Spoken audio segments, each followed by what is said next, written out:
the other day you saw a video on how all this was created. Now let's find out how things are operated. So this is what the Sizzler booth looks like. It's a complete manual ride. A simple thing like a lever, forward, stop and backwards, and then you've got your little control panel here which got all the variety of sound effects, music and all the rest of it. A simple lock on, lock off system. Push that down and lift that up to unlock and lock the carts into place before the systems begin.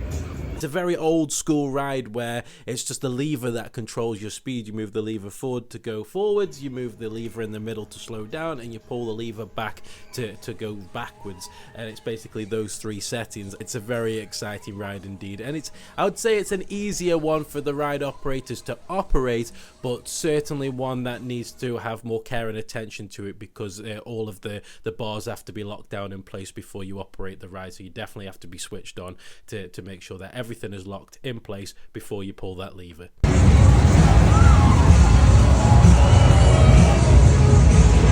Right, so we're inside the main booth of Red Devil. Every booth's designed very differently. It was very cozy and comfy in the Sizzlers, but not so much in this one.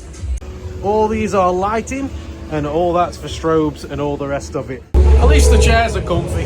Woo!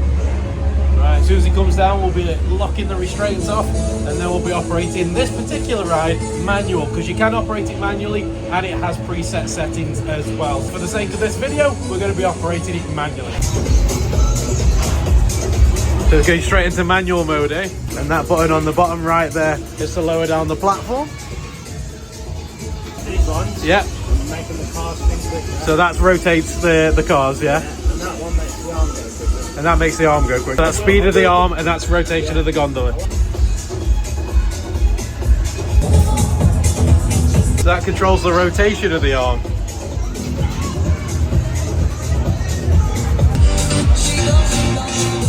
So that means the cars are now detached.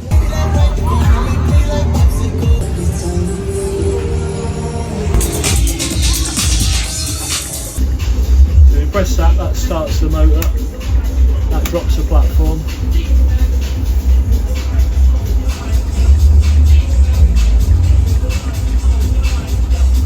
And once that goes green, turn the brake off, drive the machine. With Air Max being an absolutely insane ride, I am not trusted to even press one button on this thing. As you can see, it's very joystick manual operated. There's a lot of detaching and locking of the cars. There's a trick to it with Air Max. It's like a fine art to get it balanced and get it spinning properly, and to really enhance that experience for people. I like it. It's like a customized ride experience depending on who's operating, which is pretty sweet. So Air Max is an absolute beast. There's controls on top of controls, but it's one that needs a fine amount of skill to operate, and as of speaking right now on Funderworld Stoke, there's only been one operator of Air Max since the whole fair began, so that tells you how qualified you need to be to operate that ride. You've got the joystick which manually controls the arm back and forward. You can lock the gondolas in place so you can stay at the top. You can detach them so it free spins as well, and then you can use the joystick to free spin the actual gondolas. There's different kind of varieties and customizations that you can do to make that ride experience as crazy as the ride operator would like. It's one of the most intense rides in the world, definitely one of the most intense rides in the country, and yeah, it's great fun. So Air Max has multiple harness systems in place, including a hydraulic system and a ratchet system, along with 3 others. Give us a wave, boys, give us a wave. You know, when you get some lads that come on and just a little bit cocky, like, yeah boys, we got this, you know what I mean, easiest ride, we ain't scared of nothing. Well, this one's gonna be fun. Are you ready for this one? Are you ready?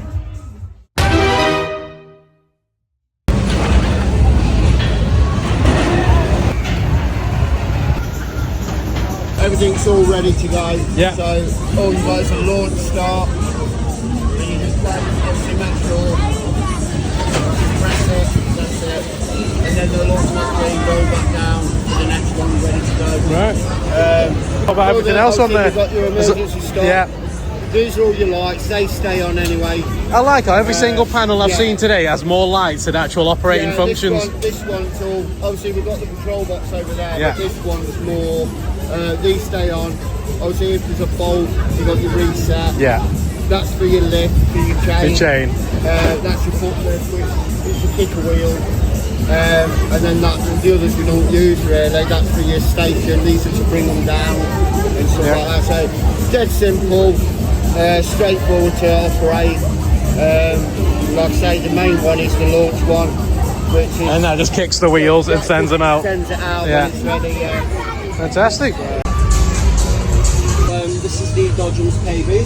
Okay. It's pretty simple. I'm glad I'm in the right one. That's a good start. On here, you basically you've got all the lights. Yeah. So those are switch all the lights off in there, on and off. Yeah.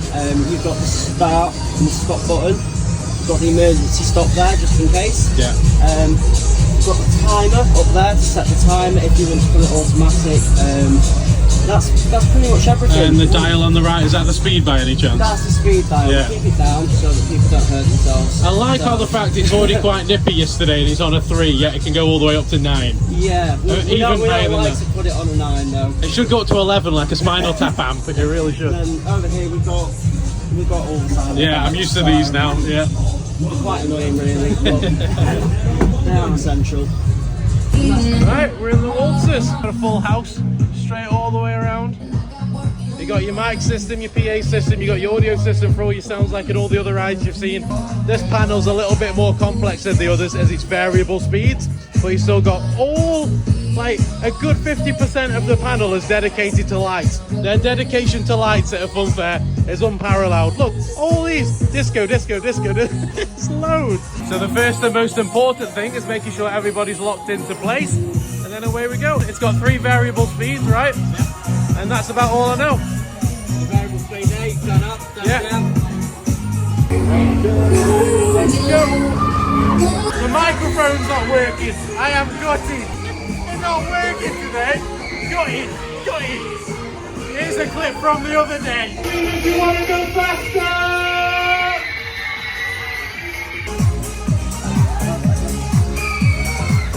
Nice simple control panel for the runaway mine train. Got a very simple lock system. Lock, click and pull.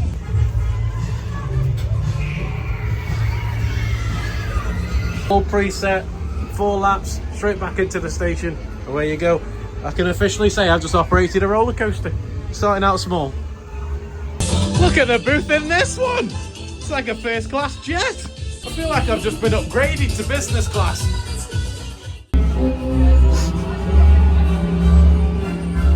Forward pushes it that way, and then, yeah.